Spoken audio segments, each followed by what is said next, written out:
Bueno, y que sepáis todos que Daniel está aquí gratuitamente de esta ponencia porque de verdad cree en lo que dice y en lo que hace. Muchas gracias, Daniel.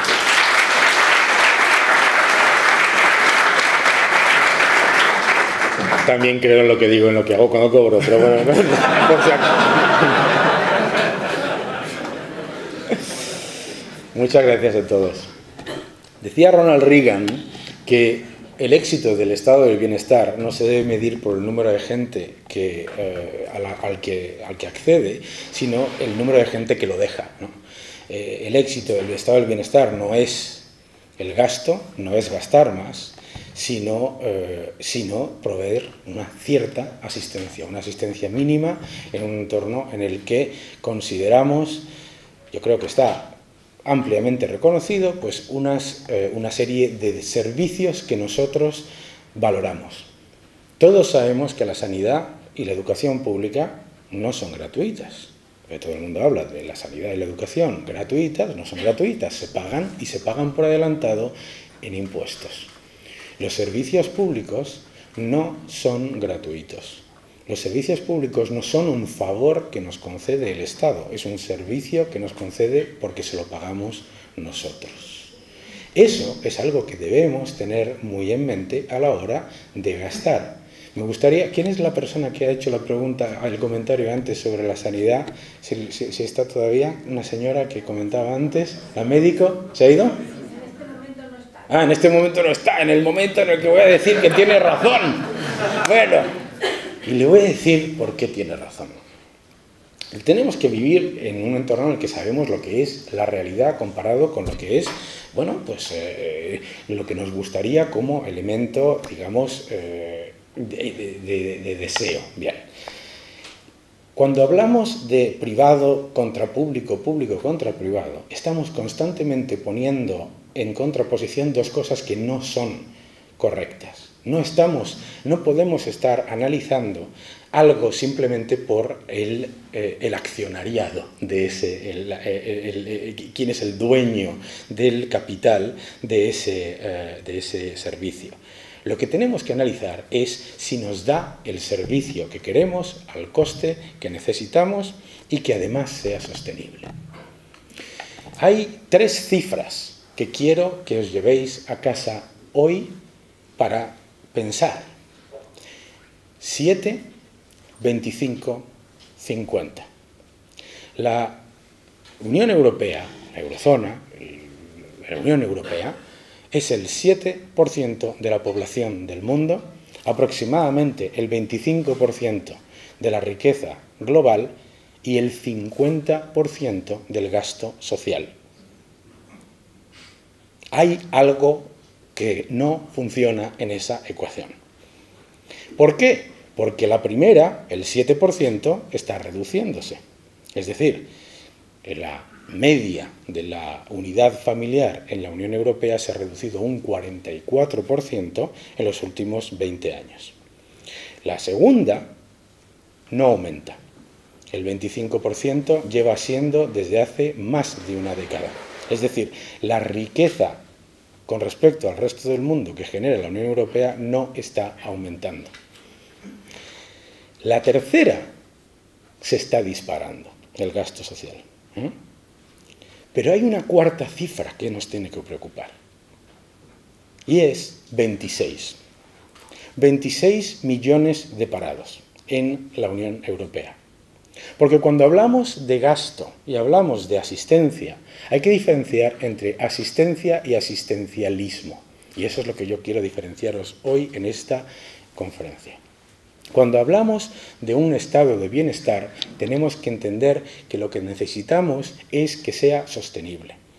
Si un estado de bienestar gasta el 1% del Producto Interior Bruto de la Unión Europea anual en planes de empleo y destruye 4,5 millones de empleos en 2 años, eso no funciona. Y tenemos que saberlo. Si un estado del bienestar supone el 50% de todo el gasto social de todo el mundo y, sin embargo, percibimos que no estamos recibiendo los bienes y servicios que merecemos con el dinero que ya pagamos en nuestros impuestos, algo no está funcionando. Y además está funcionando horrorosamente mal.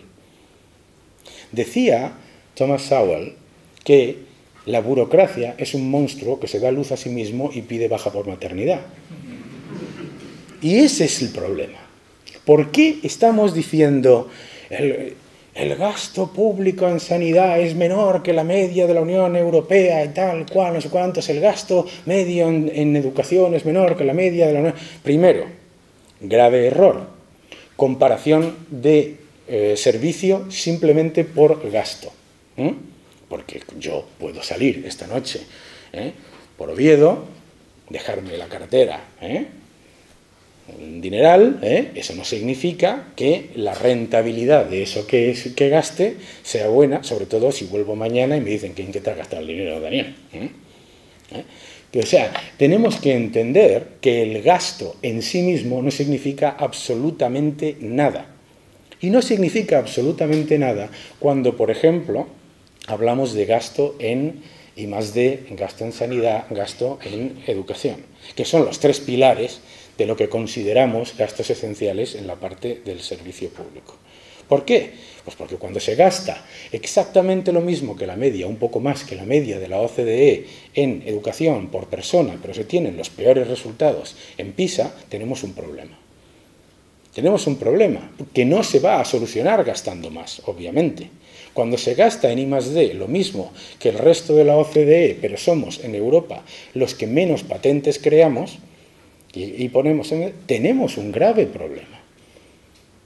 Y cuando gastamos en sanidad, en cosas como las que decía la señora que estaba antes, al que tiene toda la razón, en medicamentos innecesarios, en cosas, simplemente ver el gasto es lo que nos lleva a destruir aquello que intentamos proteger.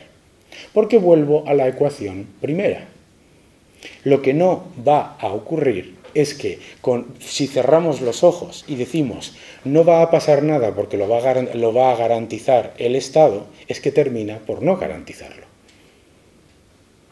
Cuando miramos lo que estamos intentando conseguir, entonces es un nivel de cobertura social, un nivel de cobertura social en el que sintamos que no estamos desprotegidos. Lo que decía esta señora antes, que me ha parecido fantástico, que es aquellos 4 millones o los 26 millones de parados que hay en la Unión Europea que no se sientan desprotegidos. Que no se sientan desprotegidos. Bien, ese sentimiento de protección puede venir de la caridad, puede venir de la caridad estatal. ¿Cuál es la diferencia entre la caridad de cada uno de vosotros y la caridad estatal? Que si yo pido aquí una colecta de todos vosotros para dar dinero a una organización, como hacía el señor que le dio a Cáritas, ese dinero va a esa organización directamente. ¿Cuál es la diferencia entre hacer eso mismo a través del Estado? Que hay un intermediario. Me decía un amigo mío, que es gestor de fondos, que decía que el Estado es el gestor de fondos con el management fee más caro del mundo. ¿No? Que es el gestor de fondos con la comisión por gestión más cara del mundo. ¿Por qué? Ese intermediario está haciendo una enorme cantidad de ineficiencia. Por lo que decía Thomas Sowell, la burocracia se autojustifica. Cuando hay 16 comisiones de investigación, de seguimiento, de análisis de la educación, ¿cómo se soluciona el problema si los resultados en PISA son muy malos? Habrá que crear otro comité. Obviamente, ¿no? Si tenemos 27 observatorios de la educación y no mejora la educación, tendremos que crear un comité. La ineficiencia de ese sistema se está multiplicando a la vez que la capacidad de financiarlo se está reduciendo. Por eso, cuando hablamos de pensiones, cuando hablamos de seguridad social, cuando hablamos de sanidad, de educación, tenemos que entender el concepto de sostenibilidad. Porque si no tenemos en mente el concepto de sostenibilidad, en lo que nos metemos es que agachando la cabeza, metiendo la cabeza en el agujero y diciendo no me preocupo porque a largo plazo todo cambia, lo que terminamos haciendo es destruyendo lo mismo que intentamos proteger.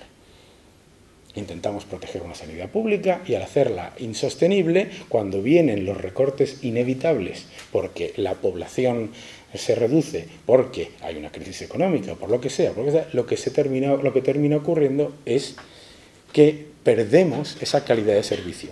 Pero ¿qué es lo que no está bajando? El intermediario. Lo que no está bajando es el intermediario. Y en eso es lo que el ciudadano tiene que luchar constantemente para defender.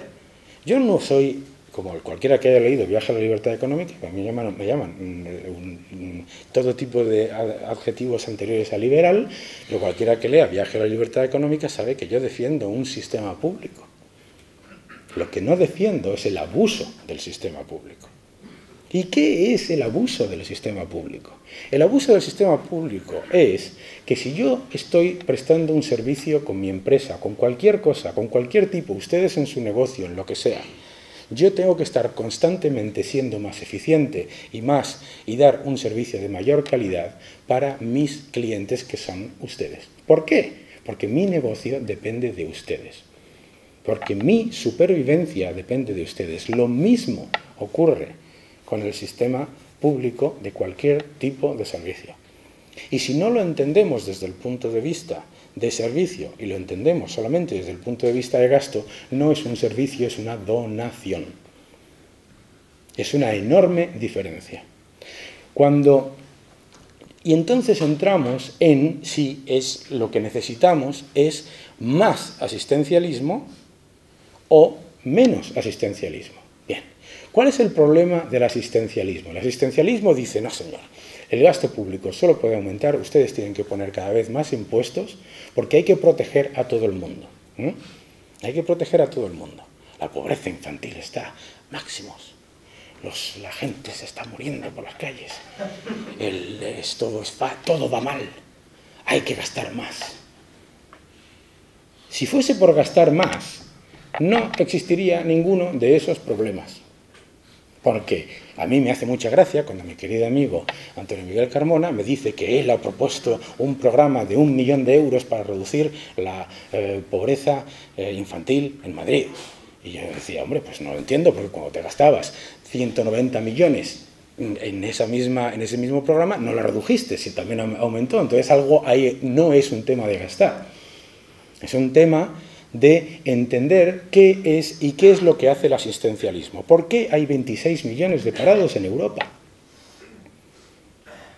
Entre otras cosas, hay 26 millones de parados en Europa porque no se generan los incentivos para salir de la pobreza, para salir del paro, para salir de ese bucle.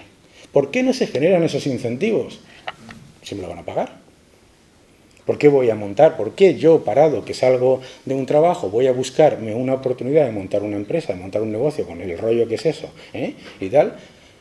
Sí, voy a recibir una ayuda.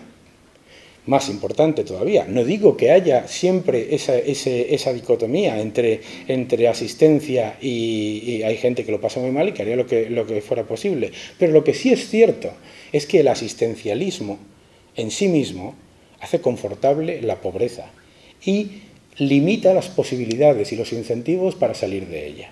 ¿Por qué? Si yo estoy en una situación límite, está bien que por supuesto, tiene que haber un nivel de protección mínimo. Tiene que haber un nivel de protección mínimo. Bien, pero ¿qué es lo que ocurre? También tiene que haber incentivos para salir de esa situación, porque si no, lo que ocurre es que yo simplemente, por cuestión de pura supervivencia y de falta de oportunidades alrededor de mí, no voy a salir de ese problema. ¿Y cuál es el problema? Que empiezo aceptando un mínimo de 400, 600, no sé qué. El otro día me decían, la renta básica tienen que ser 600 euros al mes. Y yo decía, ¿y por qué no 10.000? No sé. Si tiene que haber una renta básica encima, estamos todos enfadados con los ricos, pues ¿por qué no son 10.000 euros en vez de 600 euros? ¿Por qué? Porque hemos asumido que el coste medio básico de lo que tenemos que defender son 600 euros. ¿Qué es lo que ocurre? Que eso se va bajando constantemente. Y eso se va bajando constantemente. Entonces, la persona que está metido en la trampa del asistencialismo, que no le permite salir de esa trampa, tiene que estar constantemente aceptando menores cantidades de esa propia asistencia. Por lo tanto, lo que crea son clientes rehenes. No está ayudando a la población a salir de la pobreza. Está creando clientes rehenes que no pueden salir de ahí y que, por lo tanto, se conformarán con menos cuando haya menos que repartir.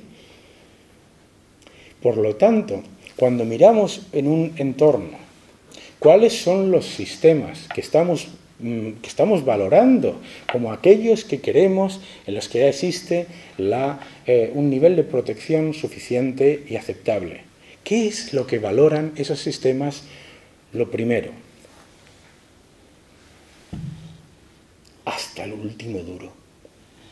Lo primero, el despilfarro, la falta de eficiencia, todas esas cosas que estaban comentando en la conferencia anterior. Todo eso es absolutamente necesario que se monitorice y de una manera agresiva. ¿Y por qué? ¿Y cómo se hace eso? Bueno, creando otro comité. No. Competencia. Olvidémonos si el accionariado del servicio es el gobierno o una empresa. Tendrán que competir los que sean Estado y empresas privadas para que el Estado, cuando vea que la empresa que hace los 24 análisis en vez de ellos lo tienen que hacer al menos igual de bien, ¿eh? ¿Y por qué? Porque no les va a entrar constantemente más dinero. Ve la otra empresa que hace 24 porque tendrá que hacer 26 porque el Estado va a competir con ella. Que es la única manera en la que conseguiremos que esa ecuación que os he dicho al principio se convierta en sostenible. Es la única manera en la que lo conseguimos. Cuando miramos un sistema liberal, por lo tanto, cuando miramos un sistema liberal en el que hay entrada de capital, en el que hay apertura económica, en el que hay libertad económica, en el que hay facilidad para crear empresas, para crear puestos de trabajo, ¿qué es lo que estamos haciendo? De los gastos e ingresos, estamos garantizando que va a haber un flujo constante y creciente, con el crecimiento económico, de ingresos. Por lo tanto, hacemos sostenible esa asistencia, no asistencialismo, que queremos proteger. Además, haciendo esa asistencia eficiente y eficaz y no onerosa, no echamos al capital y a las inversiones y a la creación de empleo, etcétera, con eternos aumentos de impuestos que lo que hacen es poner palos en las ruedas. Fijaos que lo que estamos hablando es de un sistema orgánico. Estamos hablando de un sistema orgánico en el que hay un servicio que se nutre de los ingresos del resto. Es el que está llamando el ministro de Sanidad. Bueno, pero fíjate que el ministro de Sanidad... No, pero quiero decirte, lo importante, Antonio, lo importante no es constantemente tener esa tensión positiva. La tensión positiva que evita que lo que se convierta es en un sistema clientelar. El sistema clientelar es lo más peligroso que hay, porque lo justifica todo el mundo. Y por lo tanto, todo el mundo justificándolo con baremos de gasto, gastamos menos que Alemania, gastamos menos que los noruegos, gastamos menos que los suecos. A mí me encanta esto, no sé, lo oís ahora mucho en España, como ya no se puede hablar de Venezuela y tampoco se puede hablar de Grecia porque va fatal, pues nuestro modelo es el noruego, no es el nórdico, ¿no? Nuestro modelo es el nórdico, hay que hacer como los nórdicos, que gastan mucho y tienen muchos impuestos. ¿Y qué nos olvidamos de los países nórdicos siempre que hablamos con ellos? Siempre, no con ellos, sino de ellos, porque con ellos no hablan nunca. ¿De qué nos olvidamos? De los mayores índices de libertad económica del mundo, de las mayores facilidades para crear empresas y para generar empleo del mundo. sitios donde la seguridad jurídica es absolutamente crítica, donde el respeto a la propiedad privada es que ni se cuestiona, ni se cuestiona. Y por lo tanto, en esto sí hay un concepto de quién fue primero, la gallina y el huevo. Primero fue la prosperidad, primero fue la libertad económica, primero fue la apertura y la facilidad para crear empleo y después el contrato social. El contrato social no viene antes, nunca ha venido antes. El contrato social no existe si no hay una segunda parte firmando lo que es y te dejaré vivir tranquilo. Porque lo que ocurre entonces es el bucle griego. ¿Qué es lo que estamos todos hablando en Grecia? Grecia, la culpa es de la troika, la culpa es de Neo, la culpa es de todos menos de los griegos. ¿Y qué le pasaba a los griegos? Que sosteniendo un estado clientelar durante 35 años no han hecho nada más que ponerle palos en las ruedas a los creadores de empleo, a las empresas, aumentando cuotas sociales, aumentando impuestos, aumentando dificultades y burocracia para generar empleo. Al final, lo que tenemos que entender es que la prosperidad es la que nos permite luego decidir entre todos qué tipo de modelo de sociedad vamos a tener, no al revés. Porque nadie construye la casa desde el tejado. Hay que entender también que si consideramos los servicios solamente desde el gasto, lo que estamos haciendo es precisamente ponerlos en peligro. ¿Por qué? Porque cuando llega un punto en el que de tu problema de gasto total, el mayor porcentaje son las pensiones, el que venga y te diga ya no te presto más, te dirá, oye, échame un vistazo a las pensiones, ¿no? ¿Y qué es lo que ocurre? Que si no prestamos atención a la sostenibilidad, luego nos llevamos las manos a la cabeza de nadie me había dicho que pasaba esto. Por ejemplo, el caso de las pensiones. El pobre gobernador del Banco Central le ha caído de todo por decir que hay que tener en cuenta planes de pensiones privados y planes de pensiones de capitalización, como tiene Chile, como tienen tantos otros países, para garantizar la sostenibilidad. Pero es que no es una cuestión de ideología, es que es una cuestión de números. Si tú tienes una pirámide de población que envejece y tienes un número de cotizantes a la seguridad social que jamás ha superado 20 millones de personas, la sostenibilidad del sistema no va a mejorar desde el gasto. La sostenibilidad del sistema vendrá desde la capacidad de generar ingresos y de mantener la cordura dentro de la población. No hay que engañar a la gente, no es una cuestión de engañar a la gente, es una cuestión de decir, si lo que nosotros valoramos son una serie de servicios, tendremos que entender que esos servicios no los tiene que garantizar por una cuestión religiosa el sector público o solamente el sector privado.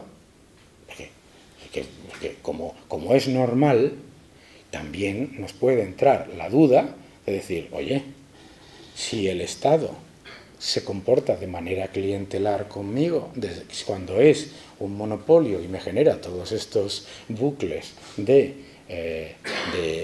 ineficiencia, ¿qué va a hacer el sector privado? Sobre todo si se convierte en un sector privado oligopolista y deciden entre 3 o 4 cuál va a ser el precio de los servicios. Por eso la competencia entre todos los sectores es tan importante. Por eso yo no estoy en contra del sector público en nada, de los servicios públicos en nada, porque generan parte de esa competencia que necesitamos para evitar cosas que ocurren, que no existe el mundo ideal. El mundo ideal no existe ni en Suecia. Fijaos lo que hicieron en Suecia. En Suecia, que se nos ponen siempre como modelo, se encontraron que después de una burbuja inmobiliaria monstruosa, el gasto público era insostenible. El gasto público era absolutamente insostenible. Desde entonces, Suecia lo que ha llevado a cabo, siendo uno de los estados que nos ponen como modelo, ha sido un proceso constante de facilitar la vía de los ingresos. ¿Cómo? Bajando impuestos, haciendo políticas de apertura, privatizaciones, liberal, y además sostenibilidad en la parte de los gastos. La gente dice, ¿quién va a hacer las carreteras si no lo hace el Estado? En Suecia, 1/3 de las carreteras son privadas. En el Reino Unido, no sé el porcentaje exacto, pero creo que es un poco más. Hay muchos, el concepto de que quién va a hacer las carreteras si no las hace el gobierno solamente tiene una respuesta que te diga que solamente puede ser el gobierno. Es que haga carreteras que nadie quiere. Es verdad, antes hablabais de los aeropuertos inútiles y de las infraestructuras inútiles. Efectivamente. Eso os garantizo que el sector privado no se mete en ello. Por eso hace falta esa competencia y esa colaboración constante, porque es una tensión positiva. Es una tensión positiva que ayuda a que el abuso por parte de todos, porque el abuso existe en todos los lados, se aminore, porque no se va a eliminar, eso tengámoslo bien claro, no se va a eliminar del todo, pero para eso estamos los clientes, para eso estamos los clientes. Tú decías en tu conferencia, no, el cliente con información irá al que le está proveyendo el servicio y va a decirle, oiga, no estoy de acuerdo con lo que usted está haciendo. Ahora, a mí me dirá, pues vaya usted, vote cada 4 años y cada 4 años decidirá quién es el que lo hace mejor si el otro lo ha hecho mal, con solo un problema, que deja la factura. Esta mañana en la comida estábamos discutiendo sobre el brutal aumento de la deuda en España en los últimos años y yo decía, oiga, que nos hemos olvidado de la cantidad de facturas impagadas y de rescate a comunidades autónomas que se han tenido que incorporar dentro de la deuda después del año 2011, que estaban ya, o sea, que nos olvidamos de que el que deja la factura se crea un incentivo perverso. Por eso, ahí tiene que estar constantemente esa tensión entre los sectores. Y sobre todo por la calidad. Porque claro, la gente dice, queremos una educación libre, gratuita y de calidad. Y yo siempre digo, y además, con discoteca. ¿Qué significa eso? Pues nada, ¿no? Pues nada. Un libre, gratuito y de calidad, sí. ¿Cómo lo monitorizas? ¿Cómo lo monitorizas? Porque cuando ¿cómo vas tú cuando tienes una educación pública en la que tú no tienes como cliente ninguna capacidad de quejarte a decir, oiga, mi hijo es un cenutrio? Bueno, normalmente decimos la culpa es del profesor, oiga, que me ha suspendido a mi niño, ¿no? Pero que ese es un gran problema del sistema asistencialista. El he aprobado, me han suspendido, es muy típico, ¿no? Y lo estamos viendo ahora en Grecia, ¿no? Me han suspendido la troika y no sé cuánto, he aprobado yo en no sé qué, porque todavía no he hecho nada bien. Pero, entonces, es un elemento esencial el tener esa exigencia de resultados. Exigencia de resultados. Y esa exigencia de resultados solo existe en un sistema liberal. En un sistema de economía liberal, de democracia liberal. Porque en un sistema de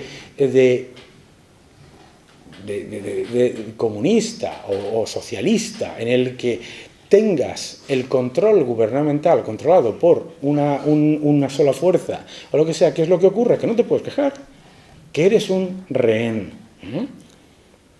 Entonces, el elemento esencial es constantemente exigir, primero entender que esto no es gratis, que nada en este mundo es gratis. Segundo, entender que a base de financiar todo constantemente con déficits, lo que nos vamos a encontrar dentro de 10, 15 años es que la patada hacia adelante se va a convertir en el patadón hacia atrás, ¿no?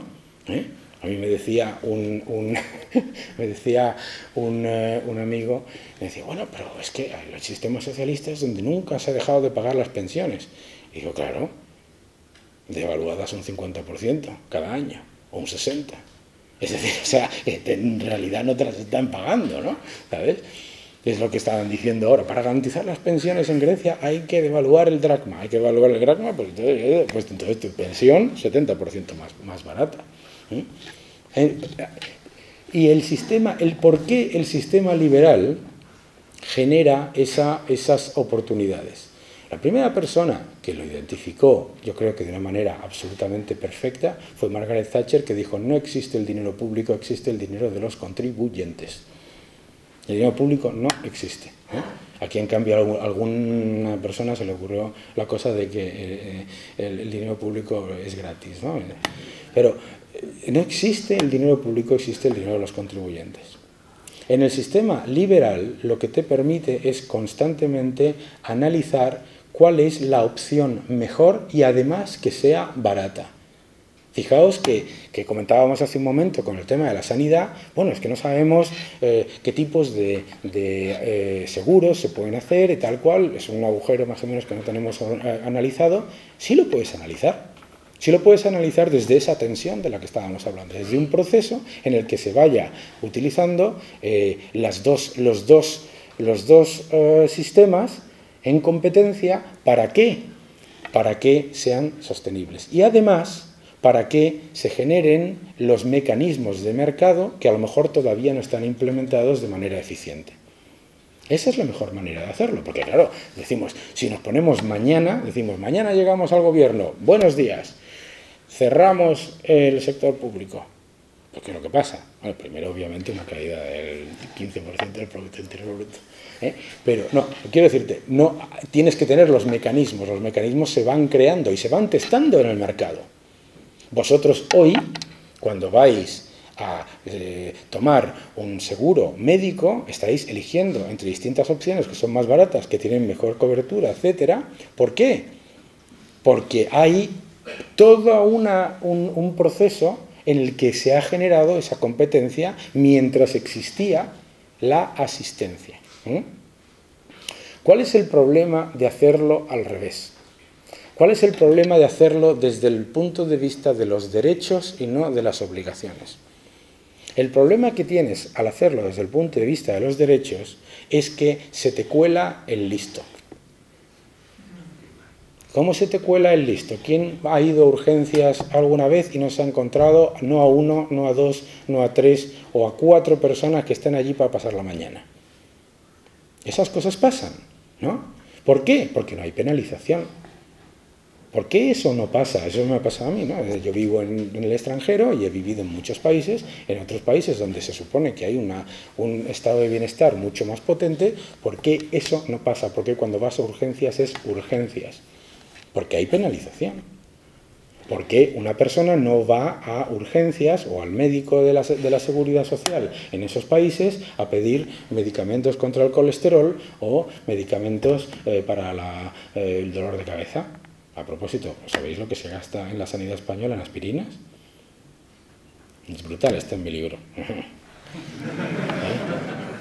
Lo importante, no lo voy a decir. Entonces, ¿qué es lo que ocurre? Que se cuela el listo. Que se cuela el listo. Y lo que decía Thomas Sowell, la burocracia se da luz a sí misma y exige baja por maternidad. Entonces te encuentras casos fantásticos como hospitales donde hay más gente en administración que médicos y enfermeras, ¿no?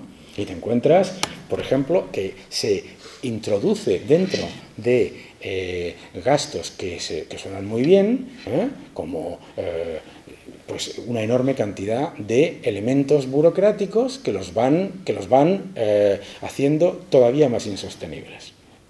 Entonces, cuando pones encima de la mesa todos esos riesgos, ¿qué es lo que oís siempre? ¿Qué es lo que oís siempre cuando se habla del despilfarro en la educación, del despilfarro en la sanidad, del despilfarro en la administración? ¿Qué es lo que oís siempre? ¿Qué es el chocolate del loro? Que eso es muy poco, que es muy poco. Primero, el concepto es muy poco, es un insulto para el que lo está pagando, ¿no? Porque si yo voy ahora al hotel y en vez de cobrarme lo que me han dicho que me van a cobrar, me cobran un 30% más y me dicen, hombre, es muy poco. Además tú, que eres así, que se te ve bien, ¿no? De dinero, ¿no? No vale, digo, esto es una vergüenza, ¿no? Ese concepto de es muy poco no es precisamente lo que hace que estemos ahondando en el agujero. Es precisamente lo que hace que lo que comentaba Ronald Reagan en aquella época estemos viéndolo desde el punto de vista equivocado. El sistema del bienestar no puede ser un club a ver cuánta gente añadimos al club. No puede ser que el concepto sea no reducir 26 millones de parados, sea mantener a 26 millones de parados. Porque entonces lo que acabaremos es no manteniendo a 26 millones de parados. Entonces, la Unión Europea en particular está construida desde el punto de vista equivocado, porque no es una cuestión solo española. Cuando vas a cualquier país de la periferia, siempre se comparan por el lado del gasto y además siempre se comparan con la media, que da una alegría. Pues ya sabéis lo que es la media. La media es que si tú te comes un pollo y yo no como ninguno, hemos comido medio cada uno.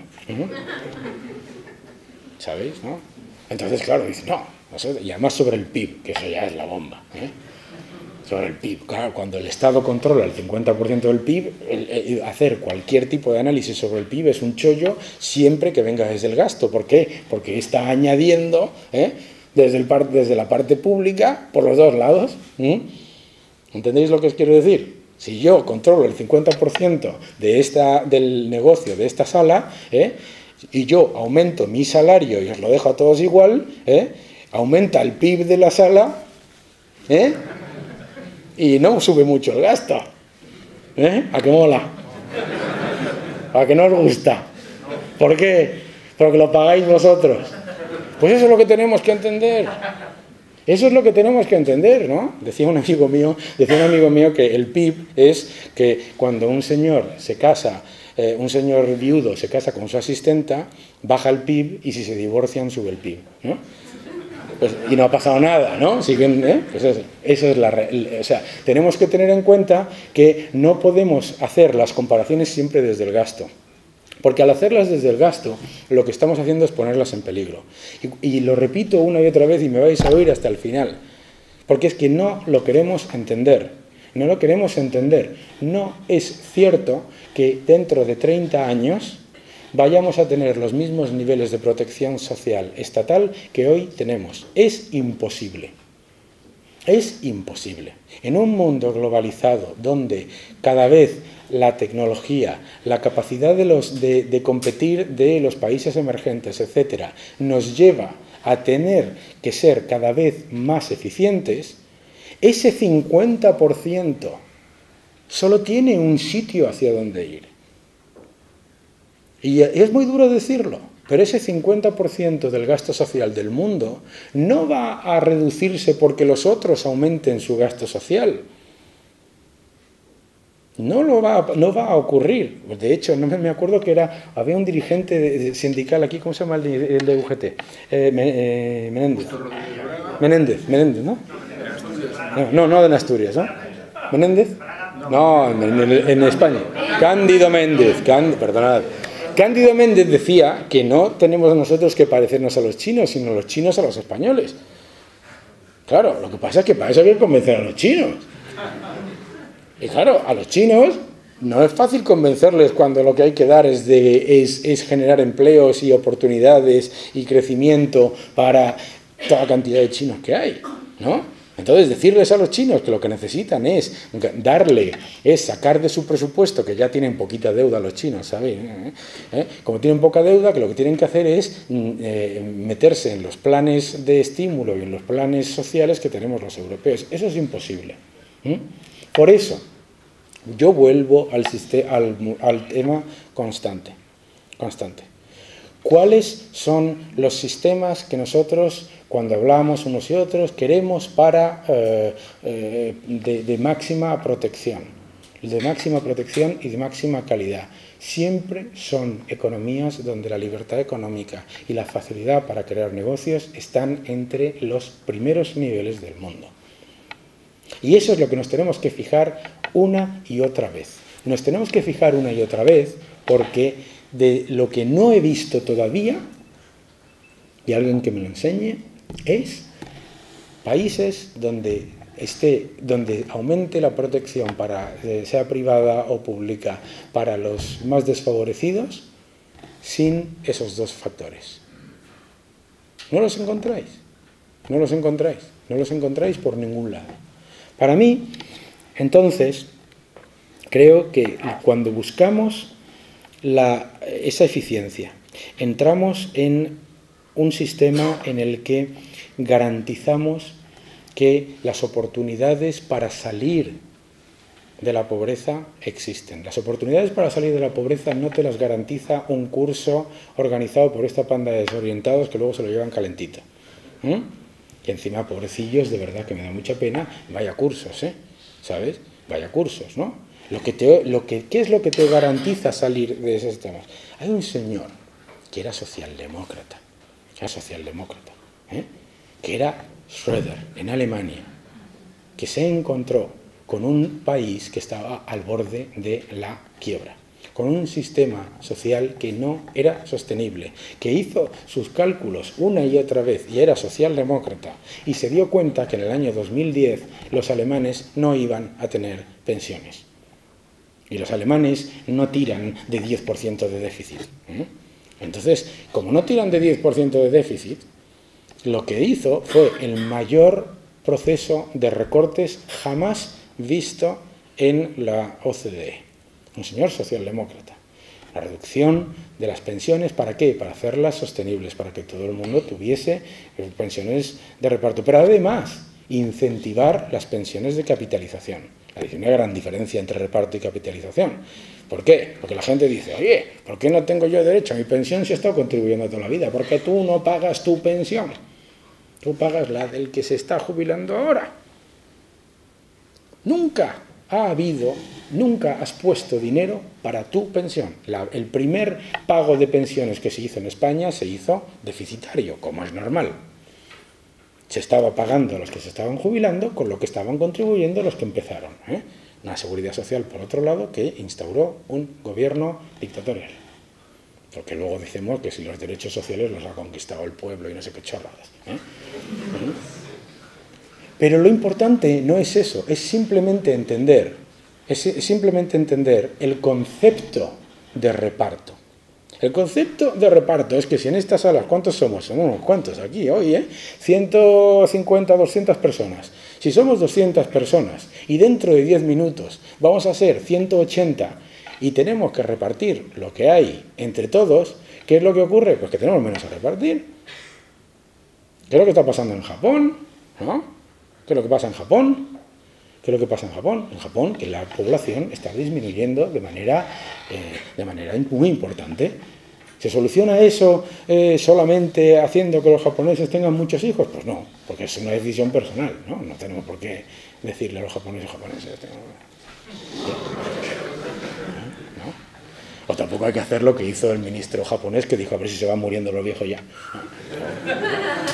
Te lo dijo, lo dijo. A ver si va, lo dijo de una manera un poco más diplomática, pero dijo a ver si va reduciéndose la población de jubilados y así las cuentas públicas irán mejorando. Fijaos el concepto, ¿no? No es qué maravilla que la gente viva más y qué maravilla que las familias no tengan los hijos que les dé la gana, que tengan los hijos que les dé la gana.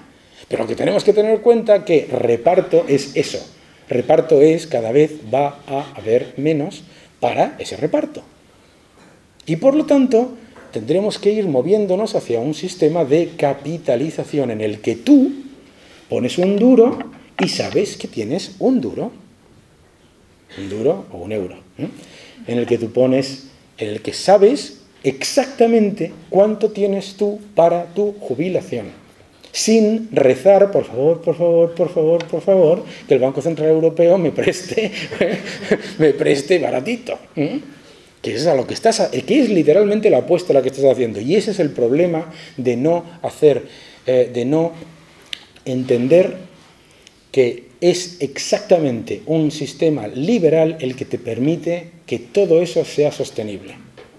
Porque si no permites la entrada de la competencia, si no permites la competencia y la entrada de gestores privados cuando existe ese problema que hablábamos antes del listo, el problema del otro comité, etc.